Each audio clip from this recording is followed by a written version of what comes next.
साथियों, आप सब जानते हैं कि आज यहाँ इकट्ठा होने का क्या कारण है। 2 साल पहले जब भारतीय जनता पार्टी की सरकार हिमाचल प्रदेश में थी, सब कुछ बड़ी व्यवस्थित तरीके से चल रहा था, विकास हो रहा था, सबको पेंशन मिल रही थी, सबको सैलरी मिल रही थी। लोगों में एक ही चर्चा थी कि जयराम जी फिर से मुख्यमंत्री बनेंगे, ये सरकार पीट होगी। जितने भी सर्वे थे वो सब कह रहे थे कि भारतीय जनता पार्टी की सरकार हिमाचल प्रदेश में इतिहास बनाने वाली है। लेकिन जो कांग्रेस का नेतृत्व था, उन्होंने योजनाबद्ध तरीके से सोच समझकर एक ऐसा मैनिफेस्टो बनाया जिसको गारंटी का नाम दिया गया। उन्होंने ये कहा कि हर एक परिवार की जितनी भी आवश्यकताएं हैं, कांग्रेस की सरकार आएगी तो उसको पूरी करेगी। उन्होंने सबसे पहले जो महिलाओं के लिए बोला कि परिवार में जितनी महिलाएं होंगी उनको 1500 रुपए प्रति महिला दिया जाएगा।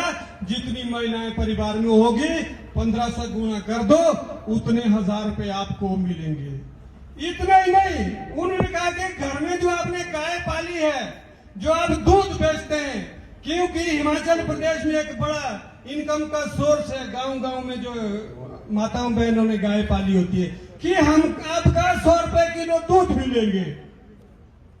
और लोग बड़े खुश हुए। और साथ में यह भी कहा गाय जो पाली है उसका गोबर भी खरीदेंगे। और साथ में यह कहा कि जो आपका बिजली पानी का खर्चा होगा उसको भी माफ करेंगे, 300 यूनिट तक बिजली आपको फ्री देंगे। और इतना ही नहीं, परिवार में जो बच्चे हैं उनको सरकारी नौकरी देंगे। 1 साल में 1 लाख देंगे, 5 साल में 5 लाख देंगे। फिर बचा इतना है, कुल मिला के 20 से 30 हजार के बजट की घोषणा प्रति परिवार हिमाचल में उन्होंने कर दी। एक योजनाबद्ध तरीके से झूठ बोलने का काम किया। हिमाचल की जनता बड़ी भोली भाली है, माताएं बहनें बड़ी भोली भाली है। उनको लगा कि भाई जब फार्म भरा है तो रोल नंबर तो आएगा ही आएगा। ऐसा होता ही है, जब आप पेपर के लिए फार्म भरते तो रोल नंबर आता था। यही हमारे जहन में था। गांव-गांव में जाके इन्होंने फार्म भरे, लोगों को विश्वास दिलाया कि। लेकिन दोस्तों, आज स्थिति यह है, विकास बैंक का बड़ा रुका है। बाकी गारंटियां तो छोड़ो, 28,000 करोड़ ऋण लेके जो है हिमाचल की जनता के ऊपर भारी बोझ डाला है। विकास तो बंद है, एक ईंट तक आज तक नहीं लगी है। यहाँ तक कि कुल्लू के अंदर की बात जिलाध्यक्ष जी ने भी कही। हमारे जो यहाँ के स्थानीय विधायक जो है यहाँ भूतनाथ पुल की अर्थी जला बैठे हैं, बुंदर पुल की अर्थी जला बैठे हैं।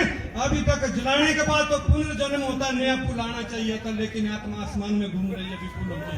अभी तक पत्थर नहीं लगाया गया है दोस्तों। और यहाँ तक कि जो प्रशासन है, प्रशासन भी मूक दर्शक के बना न्याय कर रहे हैं। आईपीएच और पीडब्ल्यू के दफ्तर में कांग्रेस के ठेकेदारों का जो मामला होता है, और जो विधायक के नजदीकी ठेकेदार वहां जो तय करते कि किसको टेंडर देना है, किसको नहीं देना, किसकी पेमेंट करनी, किसकी नहीं देनी।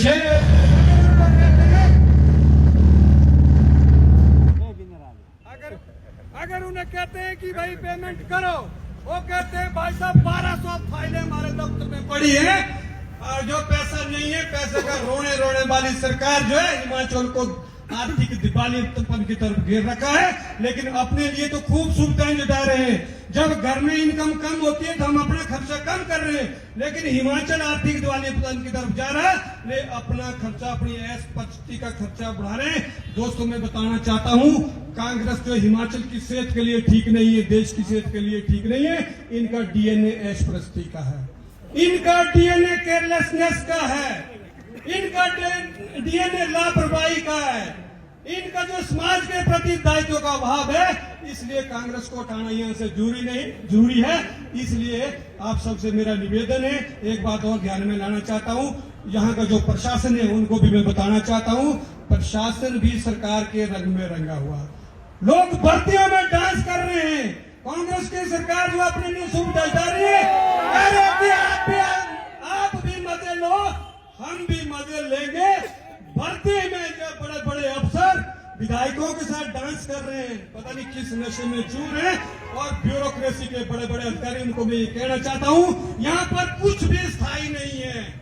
कृष्ण भगवान ने अर्जुन को संदेश देते हुए कहा था कि भारत यहाँ कुछ स्थायी नहीं है, यहाँ तक की सत्ता भी स्थायी नहीं है।